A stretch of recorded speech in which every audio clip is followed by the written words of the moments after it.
Battalion APSP camp నందు చలివేంద్రం incharge commandant yes దేవనందరావు ప్రారంభించారు. ఈ సందర్భంగా ఇన్ఛార్జ్ కమాండెంట్ దేవనందరావు మాట్లాడారు. 3వ బెటాలియన్ ఏపీఎస్పీ సిబ్బంది, అధికారులు మరియు ministry staff, unit hospital staff వారి సహకారంతో ప్రతి సంవత్సరం బెటాలియన్ వారి ఆధ్వర్యంలో చలివేంద్రం ఏర్పాటు చేయడం జరుగుతుందని, ఈ ఎండాకాలంలో ప్రయాణిస్తున్న ప్రయాణికులకు ఈ ఎండ దెబ్బ నుండి ఉపశమనం కలగడానికి మజ్జిగ, మంచినీళ్లు మరియు రాస్న ఇవ్వడం జరుగుతుందని తెలిపారు. దీనికి బెటాలియన్లో ఉన్న సిబ్బంది, అధికారులు, unit hospital staff, ministerial staff అందరూ సహకారం అందిస్తారని తెలియజేశారు. ఈ కార్యక్రమంలో incharge additional commandant D Muralikumar, assistant commandant DD Nagaraju, ఆర్ఏలు Ajay Kumar, Murali Mohan Rao, Haribabu, DGVBSV Prasad, Sivaramakrishna, D Raju, police association సిబ్బంది, ఇతర అధికారులు మరియు పోలీస్ సిబ్బంది పాల్గొన్నారు.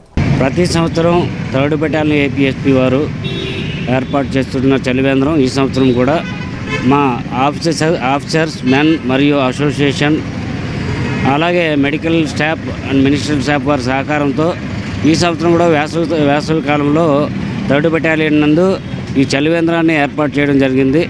దీనికి ప్రతి ఒక్కరు కూడా తమ ఎంతో సహకారాన్ని అందించారు. ఎవరైతే ప్రయాణికులు ఉంటారో, ఈ ఎండాకాలంలో ప్రయాణికులు వెళ్తున్న వారికి స్కూల్స్ కూడా ఉన్నాయి, పిల్లలు కూడా వెళ్తుంటారు. వాళ్ళు దాహాన్ని తీర్చడానికని మంచినీరు, మజ్జిగతో పాటు కొన్ని రసనా వంటి కార్యక్రమాలు కూడా పెట్టాలని మా పోలీస్ అసోసియేషన్ వారు మరియు ఆఫీసర్స్ కూడా నిర్ణయించడం జరిగింది. దానికి అనుగుణంగానే ఈ కార్యక్రమాన్ని ఈరోజు ప్రారంభించడం జరిగింది.